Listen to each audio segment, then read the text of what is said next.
बिहारी लाल की जय।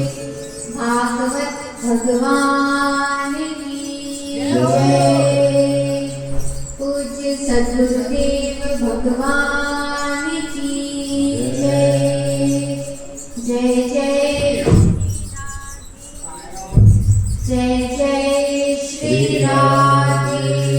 जय जय श्री राधे श्याम। कल हम लोग कथा में श्रवण कर रहे थे ययाति जी के यहाँ पर पुरु का जन्म हुआ।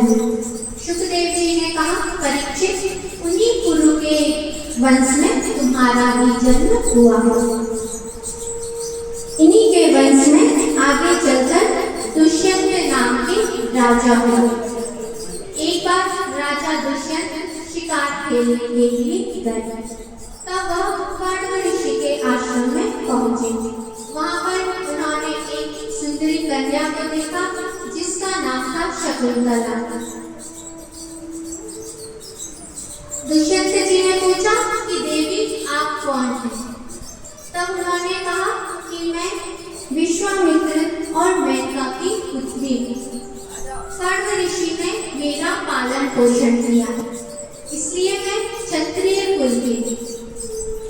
तब राजा दुष्यंत ने शकुंतला के साथ विवाह किया। उनके यहाँ एक पुत्र ने जन्म लिया जिसका नाम था भरत। वह बड़े प्रतापी थे। जन्म से ही उनके हाथ में चक्र का चिन्ह था और पैरों में कमल का चिन्ह अंकित था। वह इतने प्रतापी थे कि बाल्यावस्था में ही बड़े बड़े शेरों को बांध लिया करते थे और फिर उनके साथ खेला करते थे। कण्व ऋषि ने कहा कि शकुंतला, अब तुम जाओ अपने पति दुष्यंत के पास में। तब शकुंतला पहुंची दुष्यंत जी के पास में। तब उन्होंने अपनी पत्नी और पुत्र को स्वीकार करने से मना कर दिया। उस समय आकाशवाणी हुई कि राजा दुष्यंत, यह तुम्हारी पत्नी शकुंतला है और यह तुम्हारा पुत्र ही है। अब तुम इनका पालन पोषण करो। तब दुष्यंत जी ने भरत जी को राजा बनाया।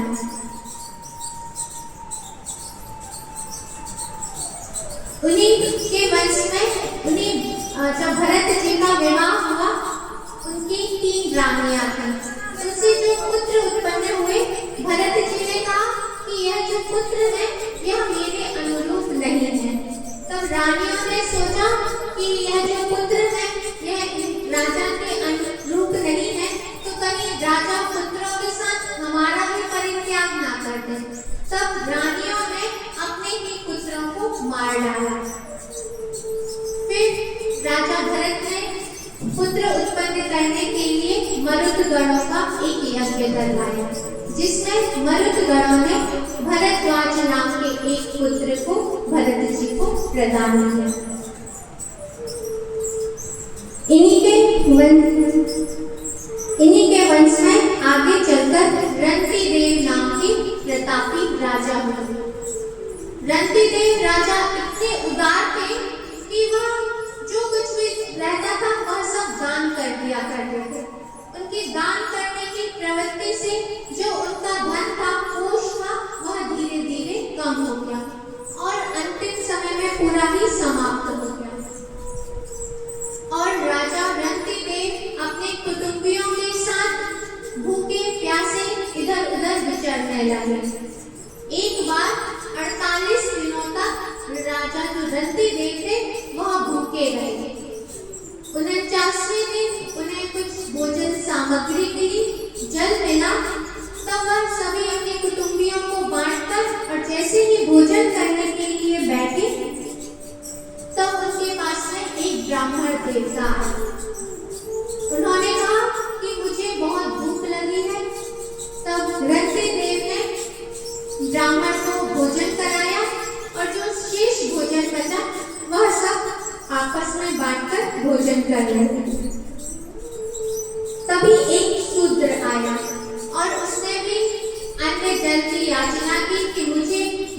और प्यास सता रही थी। तब रंती देव ने जो बचा हुआ भोजन था वह उस शूद्र को दे दिया। जैसे ही शूद्र ने भोजन कर लिया, उसके बाद एक और व्यक्ति आया और वह अपने साथ एक कुत्ते को भी लाया और उसने भी कहा कि मेरा कुत्ता और मैं कई दिनों से भूखे हैं, यदि हमें भोजन नहीं मिलेगा तो हमारी मृत्यु हो जाएगी, अतः अब आप हमारे प्राणों की रक्षा कीजिए। तब रंती देव ने जितना भी भोजन सामग्री बची हुई थी वह सब उस व्यक्ति को और उसके कुत्ते को प्रदान कर दिया। अब केवल जल ही शेष बचा था और वह भी केवल एक व्यक्ति के लिए था।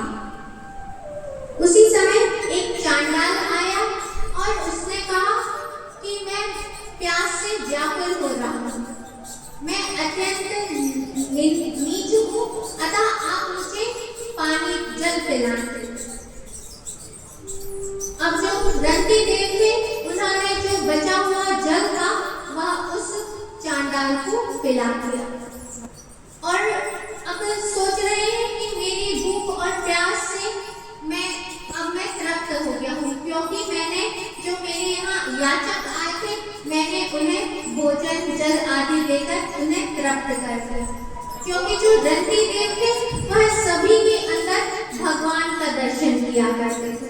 उन्हें यह लगता था कि जितने भी जीव हैं वह सब भगवान ही हैं, तो मैंने भगवान को ही अन्न और जल प्रदान किया। जैसे ही उन्होंने जल भी पिला दिया तब ऐसा लग रहा था कि उनका और उनके कुटुंबियों के अब प्राण ही निकल जाएंगे। उतने में भगवान वहां पर प्रकट हुए।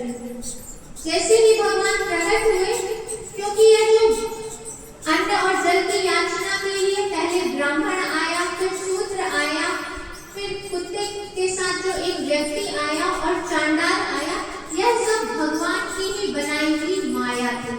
भगवान रंती देव की परीक्षा ले रहे थे और भगवान प्रसन्न हो गए। भगवान ने कहा कि अब आप मुझसे कुछ वर मांगिए। तब रंती देव को तो कुछ चाहिए नहीं था, तब उन्होंने भगवान से हाथ जोड़कर कहा कि प्रभु आप तृप्त हो गए, अब मुझे कुछ भी नहीं चाहिए। तब भगवान ने उनके सभी कुटुंबियों सहित उनको अपनी अविचल भक्ति प्रदान की और जो रंती देव की कुल में जितने भी आगे जो उनके वंशज हुए हैं वह भी रंती देव का केवल नाम ही लिया करते थे।